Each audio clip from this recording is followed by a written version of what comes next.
Sempena sidang kemuncak ASEAN hujung bulan ini, penjawat awam dibenarkan melaksanakan dasar bekerja dari rumah secara fleksibel.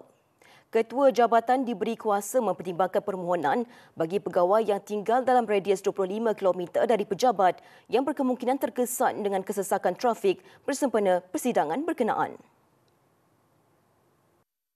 Jabatan Perkhidmatan Awam memaklumkan langkah ini selaras dengan inisiatif Kerajaan Madani dalam mengutamakan tadbir urus berdaya tahan dan prihatin. Selain menempati nilai teras Madani yang menekankan kesejahteraan, ihsan dan kecekapan penyampaian perkhidmatan awam, jurusurah pegawai awam yang layak disaran berhubung dengan ketua jabatan masing-masing untuk pertimbangan sewajarnya. Sidang kemuncak ASEAN ke-47 dan mesyuarat berkaitan dijadualkan berlangsung dari 26 hingga 28 Oktober ini di Kuala Lumpur.